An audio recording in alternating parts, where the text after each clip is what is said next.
હલાવે લીમડી ને કોણ ઝુલાવે પીપળી કોણ હલાવે લીમડી ને કોણ ઝુલાવે પીપળી ભાઈની બેની લાડકે એનો પહેલો ઝુલાવે લાડકી વીરની બેની લાડકી એનો વીર ઝુલાવે લાડકી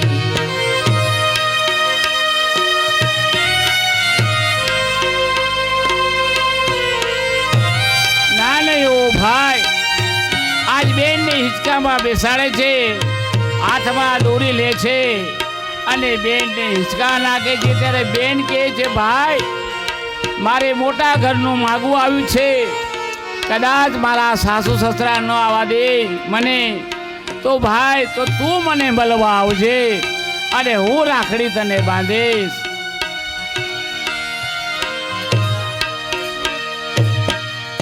એ લીંબડીની આજુ ડાળ ઝુલાવે લીંબોડી ઝોલા ખાય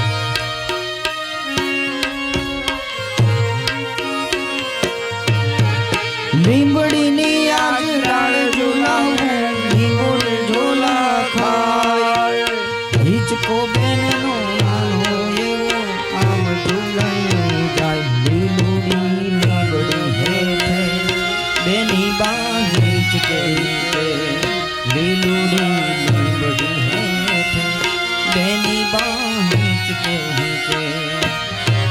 હે ભાઈ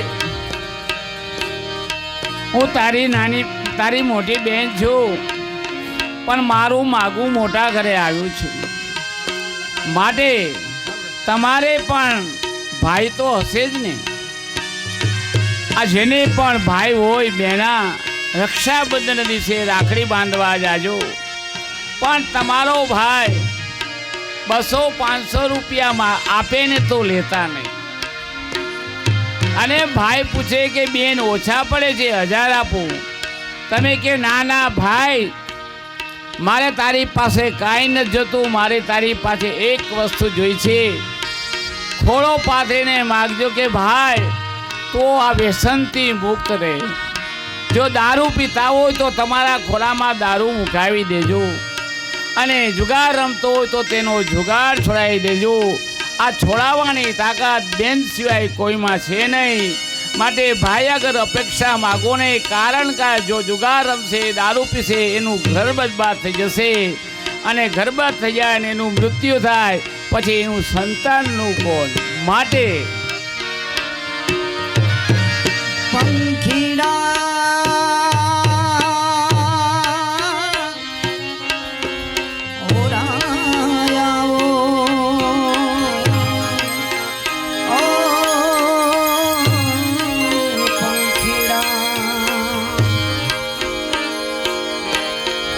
બેની મારી ડાળીએ હિંચે ડાળીઓ તું ઝુલાય પંખીડા પ્રેમથી હિંચો પોપટજી પ્રેમથી હિંચો પંખીડા ડાળીએ બેસો પોપટજી પ્રેમથી હિંચો.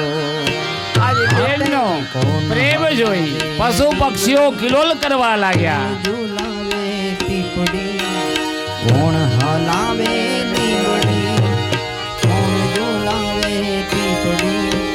ભાઈની બેની લાડકી એનું ભૈલો ઝુલાવે લાડકી.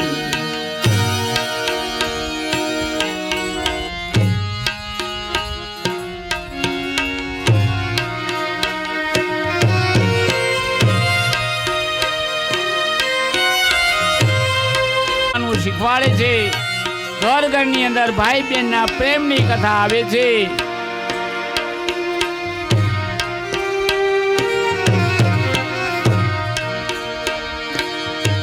હે આજ હી ચોડું બેનડી તારા હેત કયા ન જા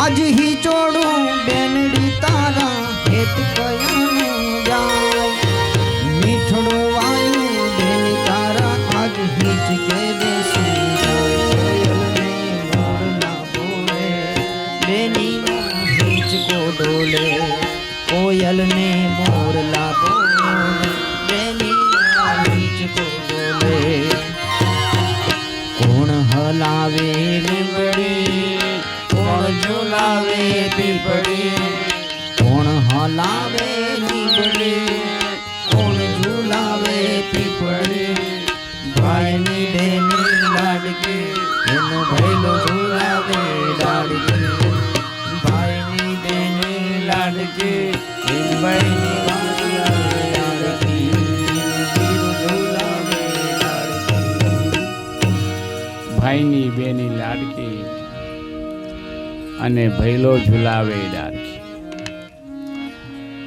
હવે સંધ્યા ટાઈમ થાય છે, સંધ્યા ટાઈમ થાય છે અને ભાઈ અને બહેન ખેતરેથી આવે છે અને સવારના ગયેલા ખેતરથી આવે છે. બસ તું દાઢી કરવા ના જાતી. આ બાજુ 2 દિવસ પૂરા થાય છે. 2 દિવસ પૂરા થાય છે. રાજન આવે છે. રાજન કહે છે કે હવે આપણે લગ્નનું મુહૂર્ત કાઢી નાખીએ. લગ્નનું મુહૂર્ત કઢાવી ગોરભા આગળ ગોરભા મંત્ર બોલે છે, લગ્નનું મુહૂર્ત કાઢે છે અને આ બાજુ રાજા લગ્નની તૈયારી કરે છે. જેવી રીતે આપણે કૃષ્ણ લગ્નની તૈયારી કરી રહ્યા છીએ, માટે એવી જ રીતે અમારા ભાવિનભાઈ લગ્નની બધી તૈયારી કરી રહ્યા છે અને આપણા કૃષ્ણના લગ્ન, રૂક્ષ્મણીના લગ્ન, તુલસી વિવાહ કરવાના છે. કેટલું મોટું આયોજન છે! આ તો બાપ ભગવાનના લગ્ન છે, આમાં કોઈ કમી ન રહેવી જોઈએ. મારા નાથના લગ્ન થતા હોય ને એમાં કોઈ કમી ન રાખતા. ભલે પૈસા ન હોય તો કાંઈ નહીં, પણ એ તો તમારું જીવન ધન્ય બનશે. હું ભાગવા નથી આવ્યો.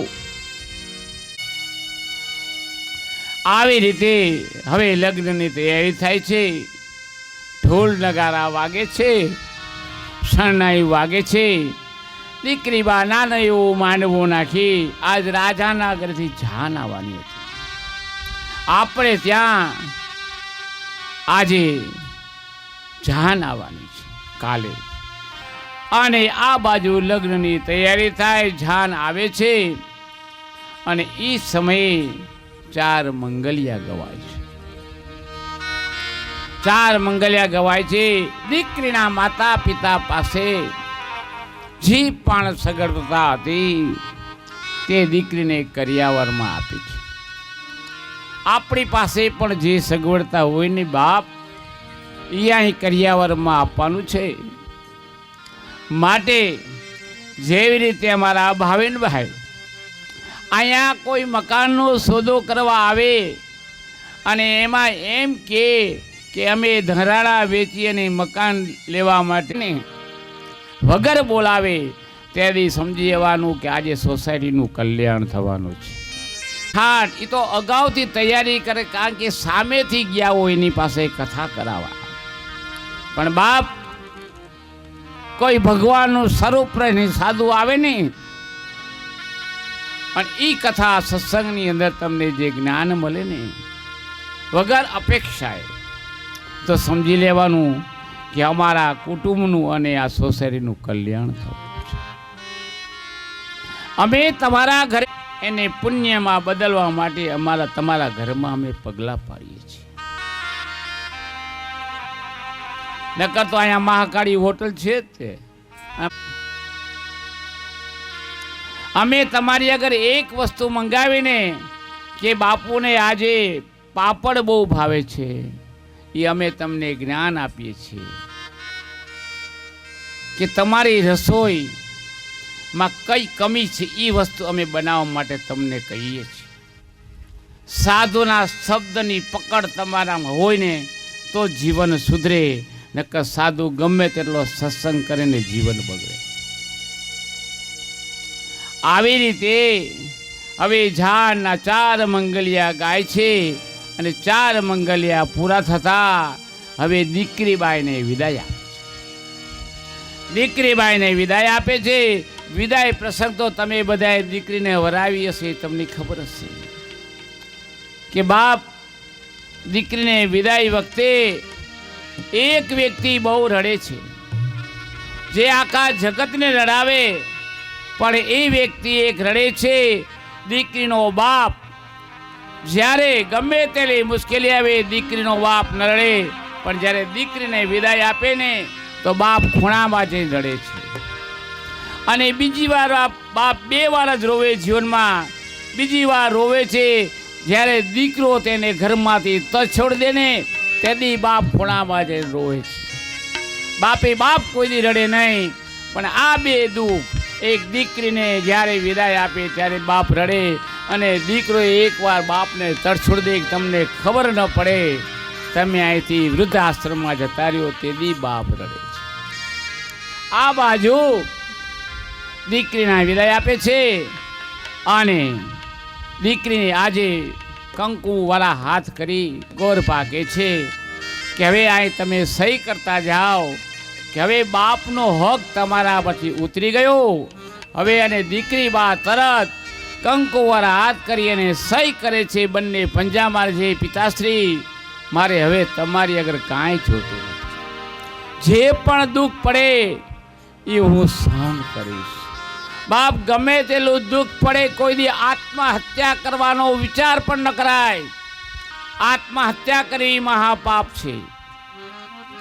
7 જન્મ સુધી તમારે આત્મહત્યા કરવી પડશે, માટે કોઈ આત્મહત્યા કરવી નહીં. ગમે તેટલું દુઃખ પડે એકાંતમાં ખોળામાં જઈને રડી લેવું, પણ દીકરીએ બાપને ફરિયાદ ન કરાય.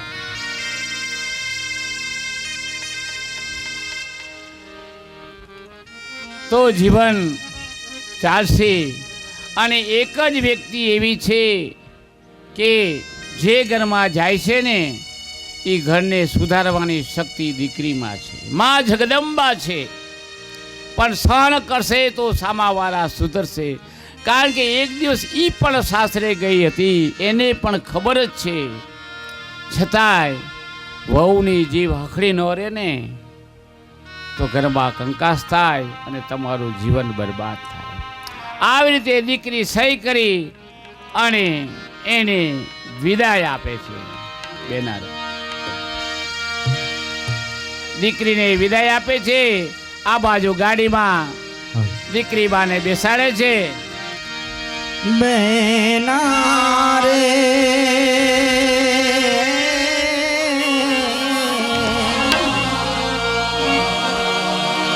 એ જી સાસરીએ જાતા જોજો પાપણ ના ભેજા. દીકરી તો પારકી થાપણ કેવા, દીકરી તો પારકી થાપણ કેવા. દીકરીને ગાય દોરે ત્યાં જા, દીકરીને ગાય દોરે ત્યાં જા. દીકરી તો પારકી થાપણ કેવા, દીકરી તો પારકી થાપણ કેવા.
રૂપી ના રોકા દીકરી તો પારકી થાપણ કેવા દીકરી તો પારકી થાપણ કેવા દીકરીને ગાય દોરે ત્યાં જાય દીકરી તો પારકી થાપણ જે ગણમાં નાની એવી દીકરી રમતી હોય ઉમરા ઠેકતી હોય બાપ અને મામા બાપા પપ્પા કરતી હોય અને આજ ઉંમર થાય અને પાલકા કરે જાય અને પાલકું ઘર કેવું મળ્યું કોને ખબર બાપ.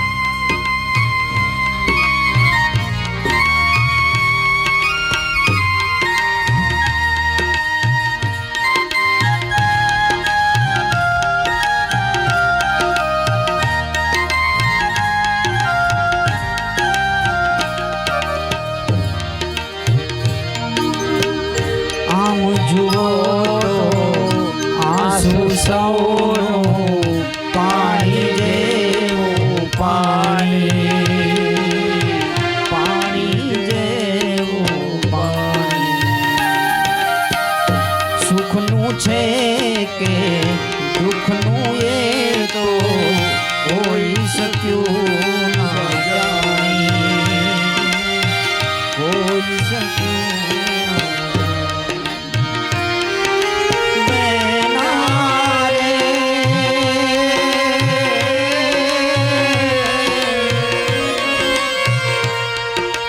રામ કરે સુખ તારું કોઈ દિન નજરું ના નર જાય દીકરી તો પારકી થાપણ કેવા દીકરી તો પારકી થાપણ કેવા દીકરીને ગાય દોરે ત્યાં જાય દીકરીને ગાય દોરે ત્યાં જાય દીકરી તો પારકી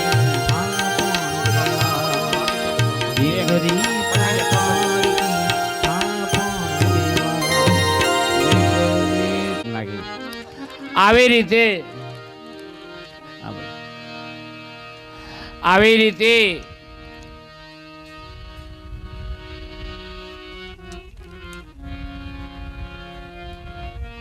શ્રી દેવજીભાઈ ત્રિવેદીનું હાર્દિક સ્વાગત કરવામાં આવે છે.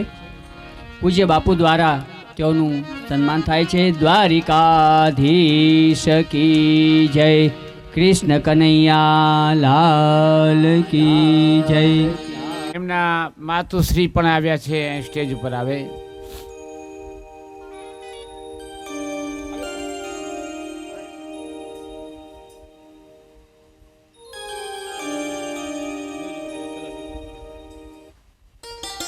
આધીશ કી જય, શ્રી ભાગવત ભગવાન કી જય.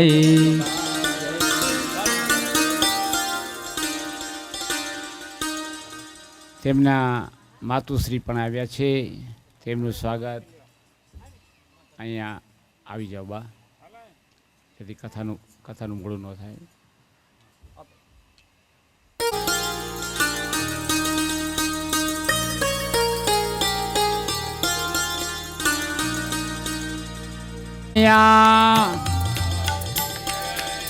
નથી મને તો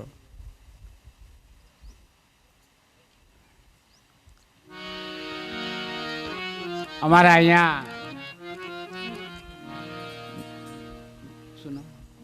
ગીતાબેન, અહીંયા હવે આપણે સન્માન કર્યું તો લઈ જ લઈએ. અહીંયા અમારા ગીતાબેન ઊભા થાય, સ્ટેજ ઉપર આવે. ના આવી જાઓ બેના. જે અમે હરિદ્વાર ગયા હતા, હજુ અમે 11મા મહિનામાં હરિદ્વાર બધાને લઈ ગયો હતો.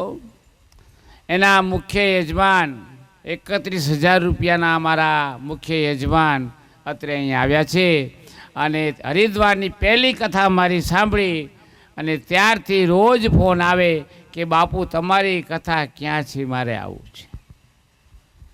અને આ અમારા આયોજકે આ કંઈક યુટ્યુબમાં મૂક્યું, બેને જોયું.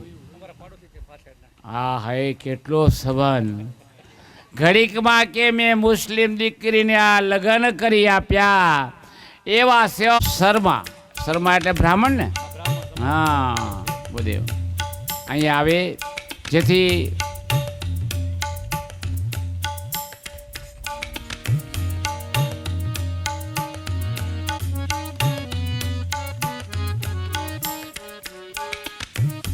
ગીતાબેન પ્રેમજીભાઈ જાગાણી પરિવાર પૂજ્ય બાપુનું સ્વાગત કરે છે. કેમ કરો? એ મારી પાસે આવ્યા છે કે બાપુ એક કથા કરવાની છે, મારી આગળ ટાઈમ નથી. મારી પાસે કથા માગવા આવ્યા છે, પણ હું અત્યારે ફ્રી નથી. એમને 5મા મહિનામાં કરાવવાની છે, પણ 5મા મહિનામાં આખો મહિનામાં હું ફ્રી નથી. એટલે મેં એમને તું માફ કરો, અત્યારે નહીં, ફરી સમય મળશે તો ફરી કથા કરી દઈશ. નમો બ્રાહ્મણ્ય દેવાય ગૌ બ્રાહ્મણ હિતાય ચ જગદીતાય કૃષ્ણાય ગોવિંદાય નમો નમઃ. વ્યાસ નારાયણાય નમઃ. ગંધમ સુગંધમ સમર્પયામિ. બોલો શ્રી કૃષ્ણ કનૈયા લાલ કી અમારા જય. ગીતાબેન ની બા પ્રસાદી રૂપે આપું છું કે પ્રસાદી લઈને આવજો, કથાની તારીખ આપીશ પછી. દ્વારિકાધીશ કી જય. અમારા બ્રાહ્મણના દીકરી છે ને એટલે જ પાછા બોલાવ્યા.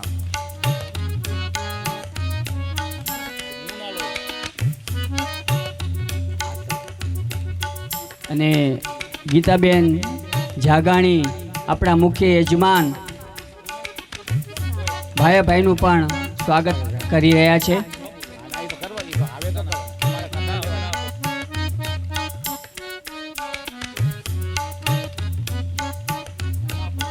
એક ભાઈ અને બેન નો પ્રેમ તાળી બતાવો. દ્વારિકાધીશ કી જય. ગીતાબેન પૂજ્ય બાપુનું હાર્દિક અભિવાદન કરે છે. કૃષ્ણ કનૈયા લાલ કી જય.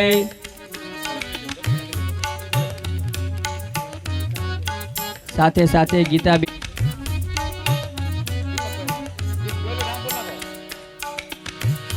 અમારા શાસ્ત્રી મહાન વિદ્વાન પંડિત અને સુદામા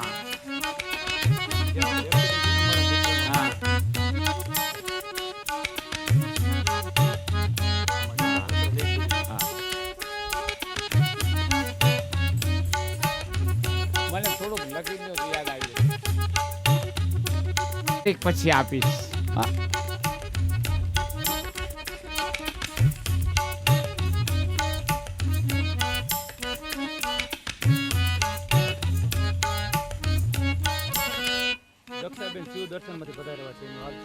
દક્ષાબેન શિવ દર્શનમાંથી પધાર્યા છે.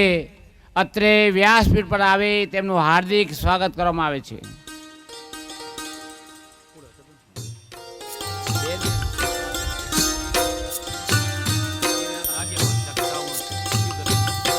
તાળીથી બતાવો. અમને પણ શિવ દર્શનમાં બોલાવજો.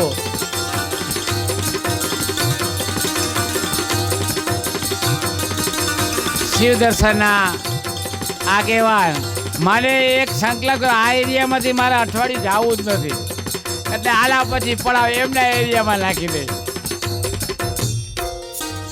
નમો બ્રાહ્મણ દેવાય ગૌ બ્રાહ્મણ હિતાય ચ જગદિતાય કૃષ્ણાય ગોવિંદાય નમો નમઃ. ઓરોતપોત થઈ જઈએ. જે કોઈ આવે ને એ બેસી જ જાય, જગ્યા મળે ત્યાં. અને કાલ તો વહેલા આવજો, જગ્યા નહીં મળે. કાલે ભગવાનના લગ્ન છે, બહુ જ મોટો ધામધૂમનો પ્રોગ્રામ છે. હવે આપણે કથામાં ક્યાં હતા મને કહી દો. બે મને તો હાર પહેરાઈને ભૂલવા જ દીધું બધું. પરબ્રહ્મ પરમેશ્વરની અનન્ય કૃપા પ્રસાદથી મુખ્ય યજમાન ટોટા પરિવાર તથા ઉમિયા ટાઉનશીપ વિભાગ 2ના હરિભક્તજનો દ્વારા અહીં શ્રીમદ ભાગવત કથાનું ભવ્ય દિવ્ય અને નવ્ય આયોજન પૂજ્ય હરિઓમ બાપુ જોશીના મુખારવિંદથી અહીં આપ સૌ ભાગવત કથાનું રસપાન કરી રહ્યા છો. આ અંતર્ગત આજે ખૂબ જ ઉત્તમ દિવસ છે. આજે શું છે? 11. 11. આહા, 11 નામ સાંભળતા જીભને 11 રસ પીવાનું મન થાય. 11 એટલે આજે પાપ વિમોચીની એકાદશી. ઘણા પ્રકાર છે 11ના. આપણે સૌ જાણીએ છીએ કે 11 પણ 5 કર્મેન્દ્રિય, 5 જ્ઞાનેન્દ્રિય અને 11મું મન, એમ કરીને જે 11 ઇન્દ્રિયો છે તેની ઉપર વિજય મેળવવા માટેની આ એકાદશી.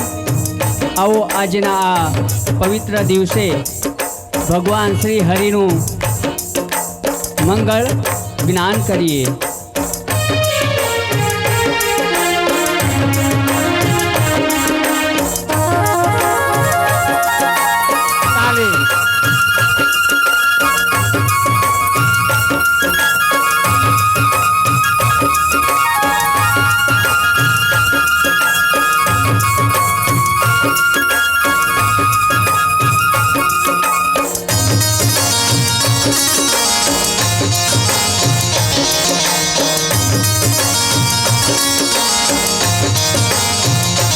ધન્ય એકાદશી, ધન્ય એકાદશી. એકાદશી કરીએ તો વ્રજ સુખ પામીએ. ધન એકાદશી, ધન એકાદશી. એકાદશી કરીએ તો વ્રજ સુખ પામીએ.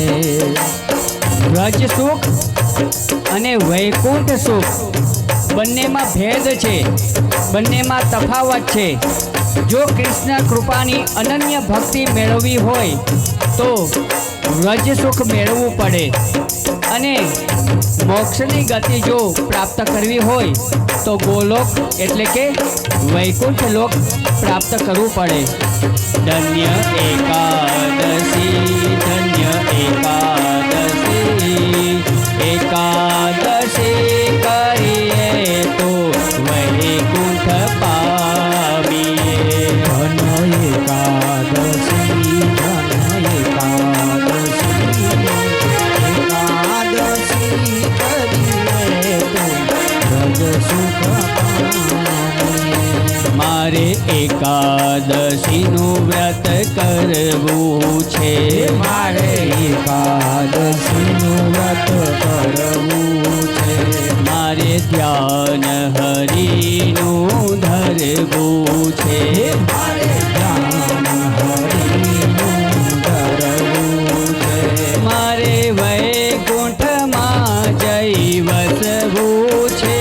મારે વૈકુંઠમાં જઈ વસવું છે. મારે વૈકુંઠમાં જઈ વસવું છે. મારે વૈકુંઠમાં જઈ વસવું છે. ધન્ય એકાદશી, ધન્ય એકાદશી. એકાદશી કરીએ તો વ્રજ સુખ પામીએ. એકાદશી, એકાદશી.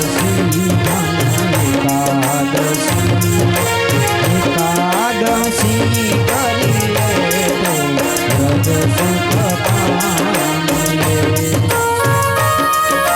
હરિ બોલ. રાધે રાધે.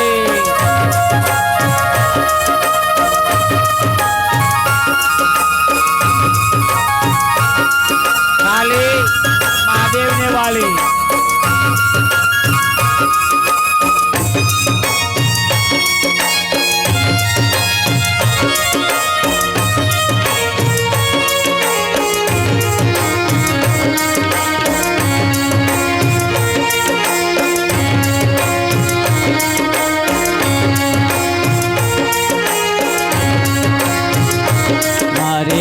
એકાદશીનું વ્રત કરવું છે, મારે એકાદશીનું વ્રત કરવું છે. એ તો પ્રાણ જીવનને પ્યારું છે, એ તો પ્રાણ જીવનને પ્યારું છે. એ તો વૈકુંઠમાં લઈ જનારું છે, એ તો વૈકુંઠમાં લઈ જનારું છે. એ તો વૈકુંઠમાં લઈ જનારું છે. એ તો વૈકુંઠમાં લઈ જનારું છે. ધન્ય એકાદશી, ધન્ય એકાદશી. એકાદશી કરીએ તો પ્રજે સુખ પામીએ. ધન એકાદશી, ધન એકાદશી. એકાદશી કરીએ તો વૈકુંઠ પામીએ.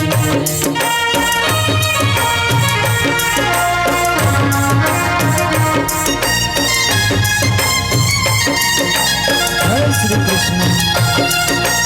બાપુ આ બધાય ભક્તિ રાણી છે, ભક્તિ રાણી બધાય એકાદશીનું વ્રત કરીને આવ્યા છે.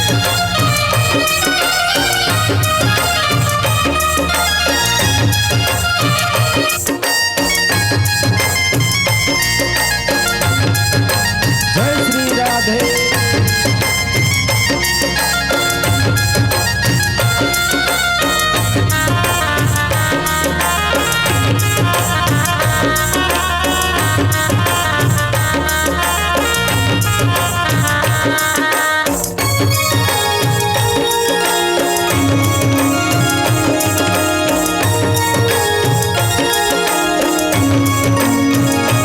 મારે ગંગા ઘાટે જાવું છે, મારે ગંગા ઘાટે જાવું છે.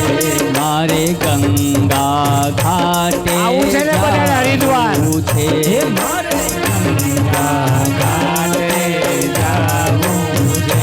મારે જમુના જળમાં નાહવું છે, મારે જમુના જળમાં નાહવું છે. મારે ભવસાગર તરી જાવું છે, મારે ભવસાગર તરી જાવું છે. મારે ભવસાગર તરી જાવું છે. મારે ભવસાગર તરી જાવું છે. ધન્ય એકાદશી, ધન્ય એકાદશી. એકાદશી કરીએ તો વૈકુંઠ પામીએ. ધન એકાદશી, ધન એકાદશી. એકાદશી કરીએ તો વ્રજ સુખ પામીએ. હરિ બોલ. આ ભક્તો જય હો. આજે નારાયણને આવવું પડશે.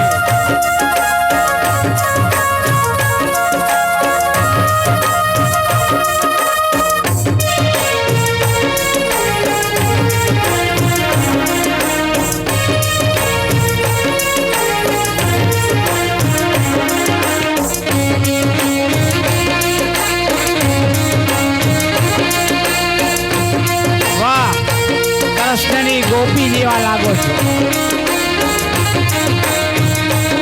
એણે એકાદશીના વ્રત કર્યા છે, એકાદશીના વ્રત કર્યા છે. જેણે એકાદશીના વ્રત કર્યા છે, જેણે એકાદશીના વ્રત કર્યા છે. જેણે પાંચ પદાર્થ સીધા છે,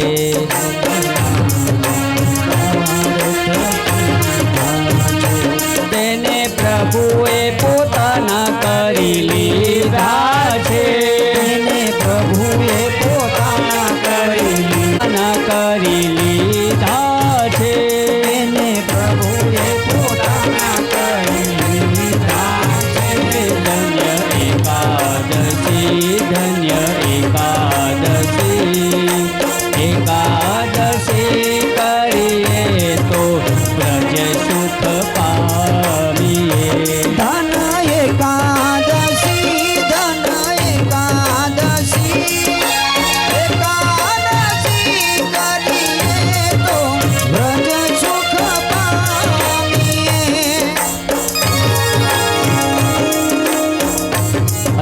યુગમાં અત્યારની અગિયારસ આપણે જોઈએ છીએ.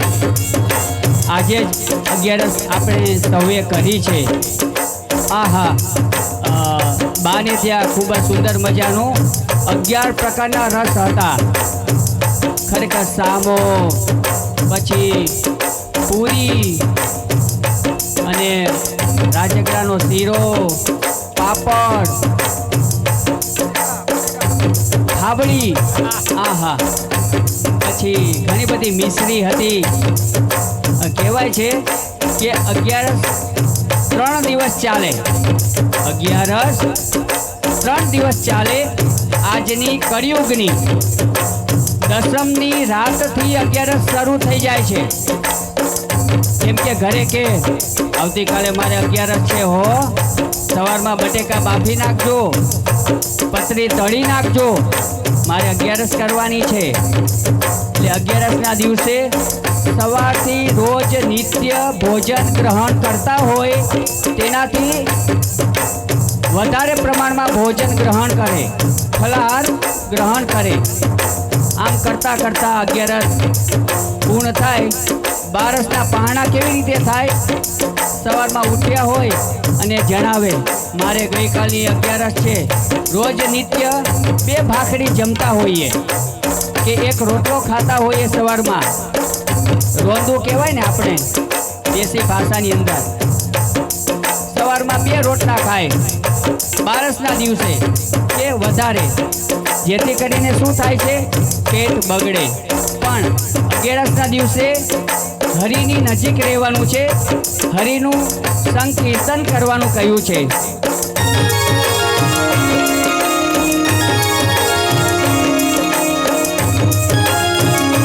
મારે દ્વારિકા ગામે જાવું છે,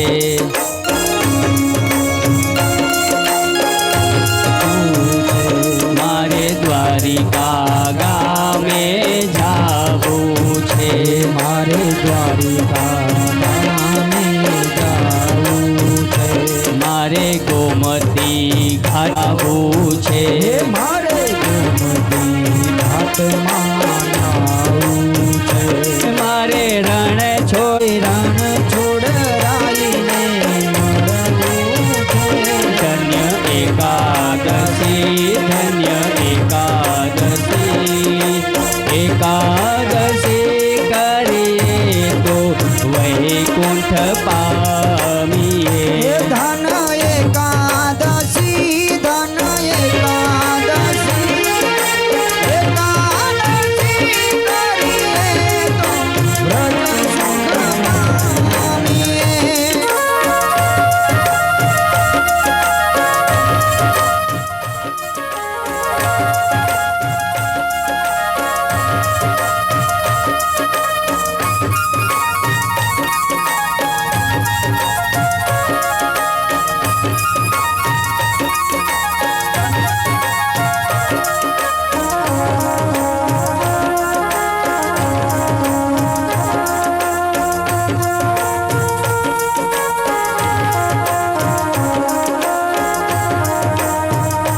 મારે પંઢરપુરમાં જાવું છે, મારે પંઢરપુરમાં જાવું છે, મારે પંઢરપુરમાં જાવું છે, મારે પંઢરપુરમાં જાવું છે, મારે ચંદ્રભામાં નાવું છે, મારે ચંદ્રખલરાઈને મળવું છે, મારે વિઠ્ઠલરાયને મળવું છે, મારે વિઠ્ઠલરાયને મળવું છે.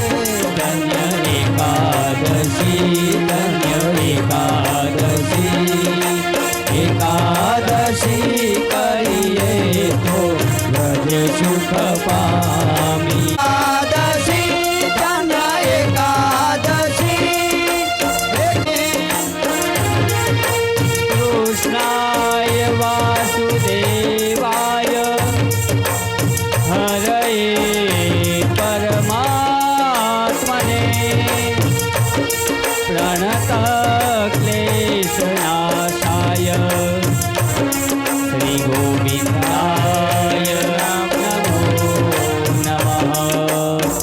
હરિ ગોવિંદાય નમો નમઃ. જય કથામાં હાલો કથામાં તાલી પાડજો. કોઈને પણ પુષ્પહાર અને સ્વાગત કરીએ ને તો આપણે તાલી પાડવી. અધીશ કી જય. તેમજ અહીં કથા મંચ તથા સદાશિવભાઈનું પણ સ્વાગત છે. ગોરધનભાઈ શર્મા તેમજ શ્રીમતી નીલમબેન શર્મા તેઓ વર પક્ષથી છે અને કન્યા પક્ષમાં પરિવાર મુકેશભાઈ ગાંગડિયા, નીલમબેન ગાંગડિયા તથા ઉમિયા ટાઉનશીપ 2 પરિવાર કન્યા પક્ષમાંથી રહેવાના છે. બોલો શ્રી દ્વારિકાધીશ કી જય. હવે જો બેન વચમાં પાણી આપે છે ને અવાજ તેઓનું હાર્દિક સ્વાગત કરે છે. કૃષ્ણ કનૈયા લાલ કી જય. અને આપણે આ ભૂદેવ રહીએ ને આ બધું એમનું તો છેલ્લે દિવસે ટોપલા ભરી ભરીને ફૂલના હાર એમના માથે નાખવાના. કી જય. આ હર્ષ છે ને એની ઉંમર કેટલી હશે? આની ઉંમર કેટલી હશે? કોઈ જવાબ આપો કે આની ઉંમર આટલી હશે એમ.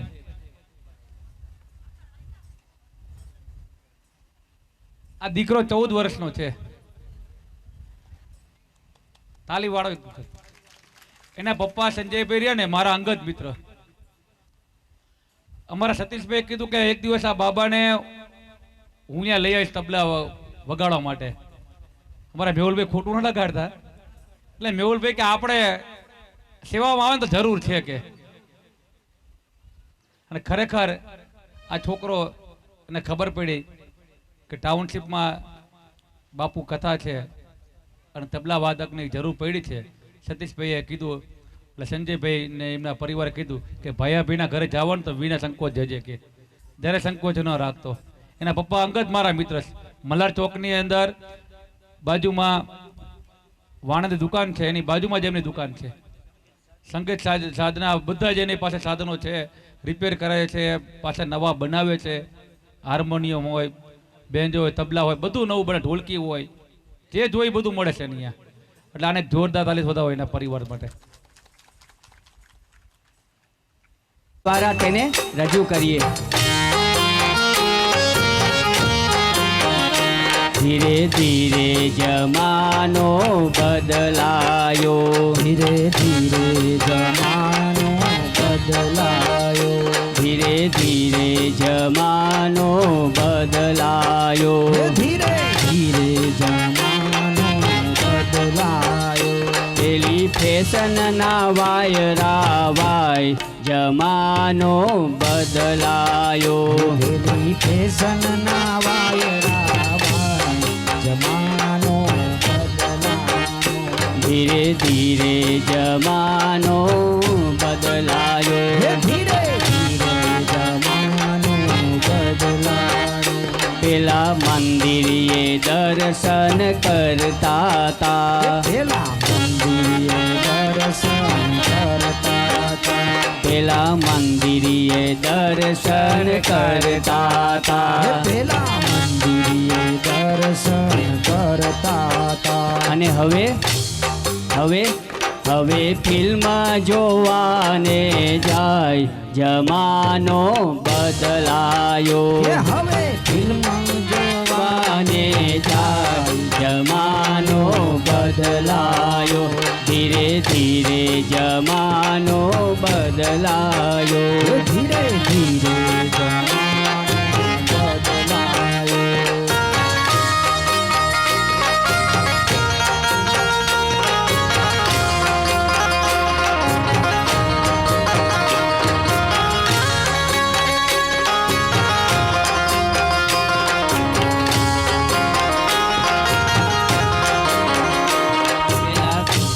કીર્તનમાં જાતા તા, પેલા કથા કીર્તનમાં જાતા તા, પેલા કથા કીર્તનમાં જાતા તા, પેલા કથા કીર્તનમાં અને હવે ટીવીમાં સિરિયલ જોવાય, જમાનો બદલાયો. હવે ટીવીમાં સિરિયલ જોવાય, જમાનો બદલાયો. ધીરે ધીરે જમાનો બદલાયો. ધીરે ધીરે જમાનો બદલાયો. અને હવે આપણા સૌ માટે અગત્યનું બાપુ કહેતા હતા, પેલા માડી દેખી દીકરા હરખતા હતા. પેલા માડી દેખી દીકરા હસતા હતા. પેલા માડી દેખી દીકરા હરખતા હતા. પેલા માડી દેખી દીકરા હરખતા હતા. અને હવે લાડી જોઈને હરખાય, જમાનો બદલાયો. હવે લાડી જોઈને હરખાય, જમાનો બદલાયો. ધીરે ધીરે જમાનો બદલાયો. ધીરે ધીરે જમાનો બદલાયો. પેલા પતિને તમે કહેતા હતા. પેલા પતિને તમે કહેતા હતા. આમ તો આપણી પરંપરા અને સંસ્કૃતિ છે કે કોઈ દિવસ પતિદેવને તેમનું નામથી સંબોધન કરાય નહીં. જો પતિદેવને સંબોધન કરાય તો પતિદેવનું આયુષ્ય ઓછું થાય છે, એવી આપણી સંસ્કૃતિ અને પરંપરા છે. પેલા પતિને તમે કહેતા હતા. તમે કહેતા હતા. અને હવે તું થાય, જમાનો બદલાયો. હવે તું થાય, જમાનો બદલાયો. ધીરે ધીરે જમાનો બદલાયો. ધીરે ધીરે જમાનો બદલાયો. અને પહેલા આપણે જોઈએ તો ટપાલ હતી, અંતરદેશીય પત્ર હતા. અને હવે પૂજ્ય બાપુ વાત કરતા કે હવે શું થાય, પેલા ભેગા બેસીને વાતો કરતા હતા. પેલા ભેગા બેસીને વાતો કરતા હતા. પેલા ભેગા બેસીને વાતો કરતા હતા. પેલા ભેગા બેસીને વાતો કરતા હતા. અને હવે વોટ્સએપમાં વાતો થાય, જમાનો બદલાયો. હવે વોટ્સએપમાં વાતો થાય, જમાનો બદલાયો. ધીરે ધીરે જમાનો બદલાયો. ધીરે ધીરે જમાનો બદલાયો. બોલો કૃષ્ણ કનૈયા. વેલા આવતા હોય તો મજા આવે. હવે અહીંયા આજુ કૃષ્ણ ભગવાનનું કેટલું બાકી છે, કાંઈ વાત થઈ નથી. થોડાક વેલા આવતા જ બેન 2 દીરિયા ઠેઠ 3:30 પછી આવ્યો. મારે પેન્ટ વાળાને પૈણવું તું, મને ધોતિયા આ મેં વાળો કાને ગમતો સાંભળ્યું નથી. એટલે બેનને કીધું શું ગાવ તમે? મેં કહા ધોતિયાના પ્રતાપે તો ગાડીમાં ફરો છો. આ જે ધોતી પહેરીને બચારો રાત દિવસ આમ ત્યાં ગાડીના ટર્ન લે છે, કર્મકાંડ કરે, કથામાં જાય. આ જે કંઈ આવે છે ને એ ધોતિયાની પેન્ટ પહેરીને જાય તો કોઈ કાંઈ ન આપે. એટલે વલસાબેને એ ગીત બદલી નાખ્યું. પછી એમને ગીત બદલી નાખ્યું કે હવે મને ધોતિયાવાળો ગમે છે એટલે હું એને દીપક કહું છું. હવે આપણે કથાનો દોર આગળ લઈએ. ચલો એકવાર હાથ ઊંચા બોલો રાધે રાધે. આપણે જે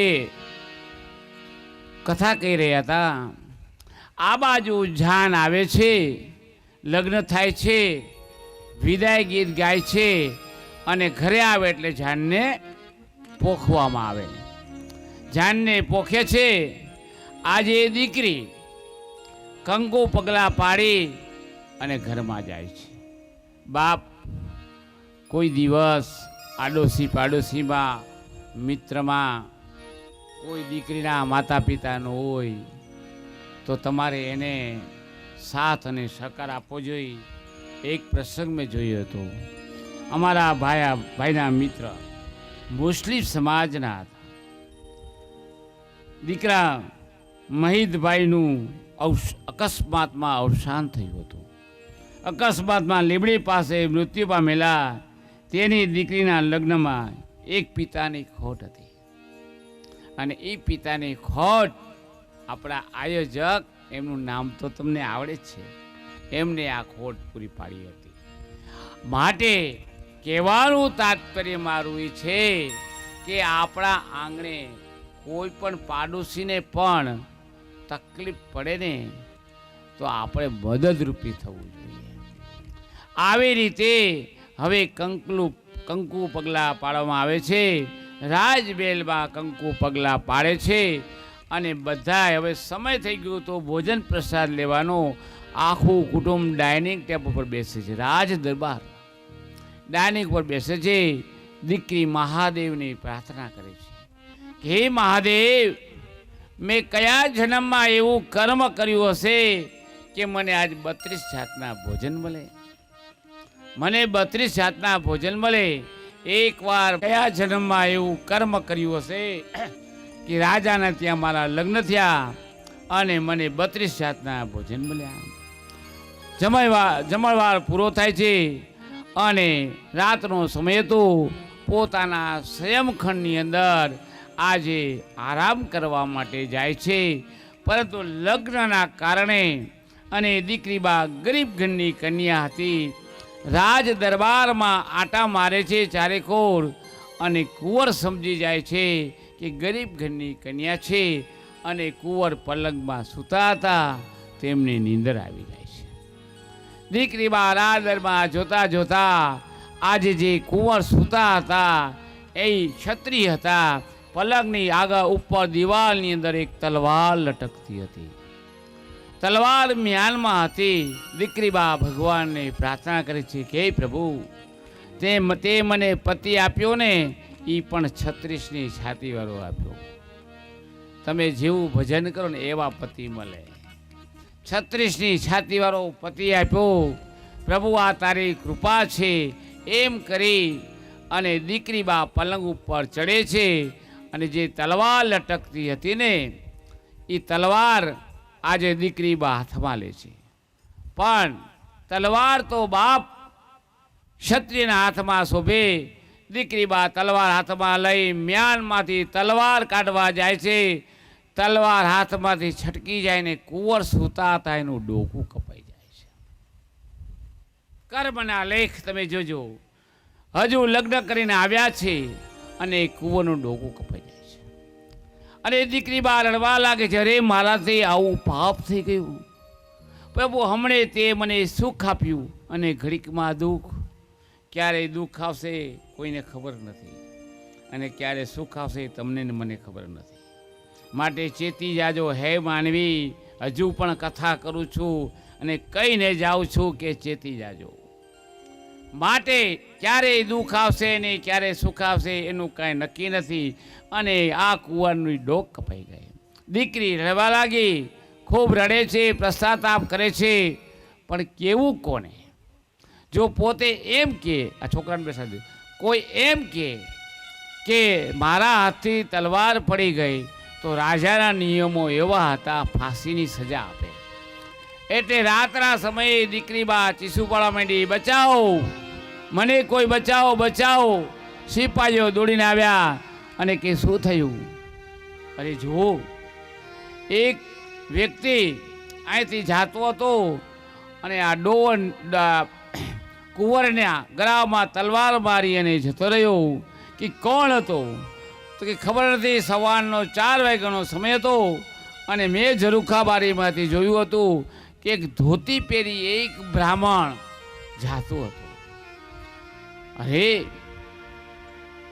સિપાહીઓએ બોલાવ્યા, રાજન આવ્યા કે જાઓ આપણા ગામમાં ધોતી પહેરી જે બ્રાહ્મણ શિવ મંદિરે જાય છે એ બ્રાહ્મણને પકડીને લઈ આવો. રાજન પણ સાથે જાય છે. એ સમયે બ્રાહ્મણ હતો એ શિવલિંગને પોતે સાફ કરી અને અભિષેક કરી રહ્યો હતો. અભિષેક કર્યો, હાથમાં લોટી લે છે અને અભિષેક કરે છે. હરિ ઓમ સહસ્રજે રેખા પુરુષ સહસ્રાક્ષ સહસ્રપાતા સભો મેઘમ સર્વપ્રતિષ્ઠમ દશેમ દશામ ગોલમ. આવી રીતે અભિષેક કરી રહ્યો હતો અને રાજન આવે છે અને રાજન આવી અને આ પૂજારીનો હાથ પકડે છે કે અરે બ્રાહ્મણ, તે આ શું કર્યું? મારા કુંવરે તમારું શું બગાડ્યું હતું કે જેથી તમે મારા કુંવરને મૃત્યુદંડ આપ્યો? પૂજારી કહે છે ના, બ્રાહ્મણ કહે છે ના ના, મેં મૃત્યુદંડ નથી આપ્યો, પણ બાપ ત્યાં આ નવી પુત્રવધુ જે લગ્ન કરીને આવી હતી અને એ કહે છે આ જ બ્રાહ્મણ હતો, ગરીબ ઘરની કન્યા હતી, એ કહે છે આ જ બ્રાહ્મણ હતો. રાજા કહે છે બ્રાહ્મણને મરાય નહીં, બ્રાહ્મણને મરાય નહીં, પણ બ્રાહ્મણ જે હાથે પૂજા કરે છે એનો જમણો હાથ કાપી નાખો. આજે રાજન બ્રાહ્મણનો જમણો હાથ કાપી નાખે છે. બ્રાહ્મણ વિચાર કરે છે મેં કયા જન્મમાં એવું પાપ કર્યું હશે જેથી મારો જમણો હાથ કાપી નાખ્યો. બ્રાહ્મણ રડવા લાગે છે, નગરજનોને તિરસ્કારે છે. અરે તે રાજાના છોકરાને મારી નાખ્યો કે મેં નથી માર્યો, રાજાએ મને દંડ ખોટો આપ્યો છે. અને રડતો રડતો પોતે નગરમાં જાય છે અને પૂછે છે કે આનું પ્રાયશ્ચિત કરવા માટે કોઈ ખરો સાબિત કરી બતાવે, મેં નથી માર્યો. કોઈ એવો વિદ્વાન બ્રાહ્મણ ખરો? એક વટે માર્ગુ નીકળે છે. વટેક માર્ગુ કહે છે હા, અહીંથી થોડેક દૂર જતા એક દીપકભાઈ શાસ્ત્રીનું ઘર આવે છે. એ મહાન વિદ્વાન બ્રાહ્મણ છે, એ મહાન વિદ્વાન બ્રાહ્મણ છે. એમની પાસે જાઓ તો એ શાસ્ત્રીજી તમને કહેશે કે આ તારો હાથ શું કામ કપાણો. જેવી રીતે બ્રાહ્મણ ચાલતો ચાલતો શાસ્ત્રીજીના ઘરે જાય છે. જેવા શાસ્ત્રીના બાયણા આગળ ઉભા રહે છે તો શાસ્ત્રીજીની ધર્મપત્ની શાસ્ત્રીજીને ગારો દેતી હતી, રકાબીઓનો ઘા કરતી હતી. અરે કે જો આ બીજો કોક ઠૂઠો આવ્યો હું ચા નહીં બનાવું, હું ચા નહીં બનાવું. આવી ગાળું દેતા હતા, અશબ્દ બોલતા હતા. ઓલો હાથ કપાયેલો બ્રાહ્મણ ઉભો રહે છે. ત્યાં વિદ્વાન બ્રાહ્મણ દીપકભાઈ તો વિદ્વાન છે. દીપકભાઈ શાસ્ત્રી બોલે છે અરે બ્રાહ્મણ ઉભા રહો, તમે ક્યાં જાઓ છો? કે છે તમે તમારું કાંઈ જાણતા નથી અને હવે હું તમને શું કહું. બ્રાહ્મણ ચાલતો જવા જાય છે ત્યાં દીપકભાઈ શાસ્ત્રી કે ઉભો રહે, ઉભો રહે અને ઉભો રહે છે કે બોલો. કે અને જેનો હાથ કપાઈ ગયો બ્રાહ્મણ એ કહે છે તમે કે હું મારું બધું જાણું છું. તો કે પહેલાં તમે મને કહો કે તમારી પત્ની તમને અશબ્દ કેમ કહેતી હતી? ત્યારે શાસ્ત્રીજી કહે છે કે ગયા જન્મની અંદર, ધ્યાન દઈને સાંભળો, ગયા જન્મની અંદર મારી પત્ની ગધેડી હતી. ગયા જન્મમાં મારી પત્ની ગધેડી હતી. એની પીઠ ઉપર એક ગુમડું થયું હતું, એની પીઠ ઉપર એક ગુમડું થયું હતું અને હું કાગડો હતો, હું કાગડો હતો. એની પીઠ પર ગુમડું થયું હતું, ત્યાં હું ચાચું મારી મારી અને માંસ ખાતો હતો. આને વેદના થઈ એટલે એ મારાથી દૂર દૂર ભાગવા ગઈ, પણ મને સ્વાદ મળતો હતો એટલે મેં જોરથી ચાંચ મારી ખૂંચી ગઈ કાગડાની. એટલે એ ગધેડી સરોવરમાં પડી ગઈ અને અમે બંને તણાઈને મરી ગયા. આ જન્મમાં જે ગધેડી હતી એ મારી પત્ની બનીને આવી છે, ગોરાણી બનીને આવી છે. અને જે હું ચતુર કાગડો હતો આજે હું ચતુર વિદ્વાન બ્રાહ્મણ બનીને આવ્યો છું. એટલે ગયા જન્મનું કર્મની મને ખબર છે, હું વિદ્વાન છું એટલે મારી પત્નીના મેણા ટોણા સહન કરું છું. બ્રાહ્મણ કહે છે હવે મારો હાથ કેમ કપાણો એ મને કહો. તમને પણ જેવું પાત્ર મળ્યું હોય બહેનો એને સાચવીને રાખજો. ગત જન્મના કર્મના હિસાબે તમને જે પાત્ર મળ્યું છે અને ભાઈઓને પણ જે પાત્ર મળ્યું છે એ કર્મને આધીન મળ્યું છે. તો પતિ પત્ની વચ્ચે કોઈ દિવસ ઝઘડો ન કરતા કર્મને આધીન આપણને પાત્ર મળે છે. તમે એમ ન સમજતા ઘણા કે વ્રત કરે ને નાની સોપારી મળે તો ઠીંગડો મળે, એવું કાંઈ નથી. તમારા કર્મને આધીન, ગત જન્મના કર્મને આધીન અને તમને મળે છે. એની સાથે તમારે કેટલું જીવન ગુજારવું એ કર્મને આધીન છે. ક્યારે પતિ પણ છોડીને વયો જાય ને ક્યારે પત્ની પણ છોડીને વહી જાય. માટે કોઈ અભિમાન ન કરવું, કારણ કે તમે બધા કર્મના બંધનમાં બંધાયેલા છો. આવી રીતે હવે જેનો હાથ કપાયો હતો એ કહે છે કે તો મારો હાથ શું કામ કોણ, મેં તો કંઈ એવું કર્મ કર્યું હતું. વિદ્વાન બ્રાહ્મણ દીપકભાઈ કહે છે કે ગયા જન્મની અંદર કસાઈ લોકો કસાઈ ખાનામાંથી એક ગૌ માતાને લઈને આવતા હતા કાપવા માટે. અને તું ત્યારે વાણિયો હતો અને લૂંટારુએ પૂછ્યું, કસાઈઓએ પૂછ્યું તમે ગૌ માતા જોઈ? ત્યારે તું બ્રાહ્મણ હતો, તે આંગળી ચીંધી હતી કે મારા પછીની પાછળ છે. આજ એ જ ગૌ માતા આજે રાજા બની અને તારો હાથ એ રાજાએ કાપ્યો. માટે કર્મ તમને કોઈને છોડતો નથી. કર્મનો સંઘર્ષ, કર્મ કોઈને છોડતું નથી. લઈ લે હે જીધેવા તો પડે